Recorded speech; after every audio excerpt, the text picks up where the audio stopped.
Hello viewers. तो आज हम सीखेंगे कुछ ईडियम्स एंड फ्रेजेस एंड इनका डेफिनेशन क्या होता है वो सीखेंगे। साथ ही में इसको सेंटेंस में कैसे यूज़ किया जाता है उसके एग्जांपल्स आज हम देखेंगे। तो यहाँ पे मैंने कुछ ईडियम्स एंड फ्रेजेस मैंने नोट्स करके रखा है, जैसा कि आप देख सकते हैं। तो मैंने सारे नोट्स करके रखा है, तो ये सारे का डेफिनेशन आज मैं बताऊंगी। तो आज का पहला ईडियम है हमारा a flying visit. A flying visit means होता है a very short visit.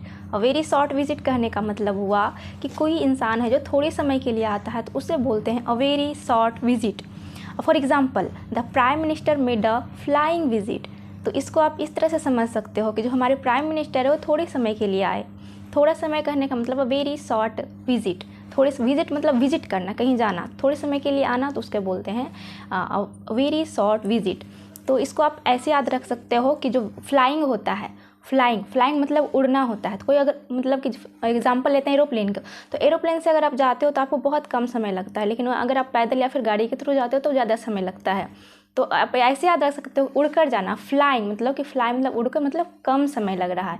Short visit, short मतलब होता है थोड़े समय के लिए शॉर्ट विजिट, और इधर भी शॉर्ट है मतलब थोड़ा जल्दी पहुंच जाते हैं, तो इसको आप ऐसे याद रख सकते हो।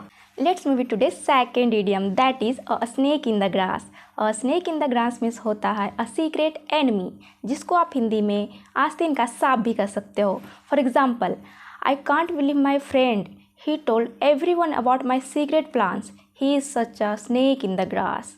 मतलब कि इसका मतलब हुआ कि मैं अपने दोस्त पे बिल्कुल भी यकीन नहीं करता हूँ, क्योंकि वो बिल्कुल आस्तीन का सांप जैसा है, क्योंकि वो मेरे सारे सीक्रेट जो हैं वो सबको बता देता है, जो कि सीक्रेट रहना चाहिए। इसलिए इसको बोलते हैं अ सीक्रेट एनिमी। मतलब उस पर आप ट्रस्ट करते हो, उसको सब कुछ बताते हो, लेकिन वो आपको धोखा दे जाता है, तो उसको बोलते हैं आस्तीन का सांप।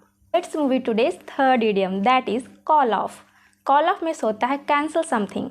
मतलब कि कुछ भी आपने उसके बारे में करने का प्लान किया है, लेकिन वो फिर आपको कैंसिल करना पड़ता है, तो इसको अगर आप हिंदी में तो रद्द करना भी कह सकते हैं। For example, they called of their engagement. मतलब कि अगर कोई इंगेजमेंट का प्लान करता है, लेकिन कोई रीज़न की वजह से, चाहे कुछ भी वजह से अगर वो कैंसिल करता है, तो आप इसको बोल सकते हो they called of their engagement. Let's move today's fourth idiom, that is carry on. Carry on का मतलब होता है कंटिन्यू डूइंग समथिंग, जिसको आप हिंदी में जारी रखना भी बोल सकते हो। फॉर एग्ज़ाम्पल, अगर कोई कुछ कर रहा है और आप ऐसे बीच में जाते हो, आपको पता नहीं होता है कि वो बंदा कुछ कर रहा है, तो आप जाते हो, फिर देखते हो कि वो कुछ कर रहा है, बिज़ी है, तो आप क्या बोलते हो? Sorry I disturbed you, please carry on. मतलब कि मैंने आपको डिस्टर्ब किया, सॉरी, आप प्लीज़ जारी रखें, आप जो भी कर रहे हैं वो जारी रखें। तो जारी रखना इसका होता है मतलब। Let's move today's fifth and last idiom, that is eagle eye. Eagle eye का मतलब होता है an eye with sharp visual power. Sharp visual powers का कहने का मतलब हुआ जिसको आप हिंदी में तेज़ नज़रें भी बोल सकते हो, या फिर चील की नज़रें। चील की नज़रें बहुत तेज़ होती हैं। For example, she watches the whole situation with an eagle eye and it is very difficult for anything to escape to her notice. मतलब इसका हुआ कि अगर कोई घर ही में आप देखते हो, मॉम जो होती है, तो उनकी तेज़ नज़रें हम पर टिकी हुई रहती है। वो हमारे आसपास, मेरी नज़रें, उनकी नज़र के अंदर जितनी भी काम होती हैं उस पर उनका फोकस होता है।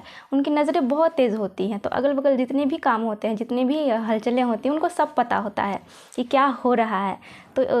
तो इसका मतलब हो गया तेज़ नज़रें। चील की नज़रें मतलब ईगल्स आई, मतलब जिसकी तेज़ की नज़रें हों, अपने आसपास की एक्टिविटी को, वो सब कुछ को वो देख सकता है, देख लेता है, तुरंत देख लेता है, तो उसको बोलते हैं ईगल्स आई। तो रहने देते हैं आज इतने ही वर्ड्स के साथ, फिर मिलते हैं नेक्स्ट वीडियो में next idiom and next words के साथ। तब तक के लिए बाय व्यूअर्स।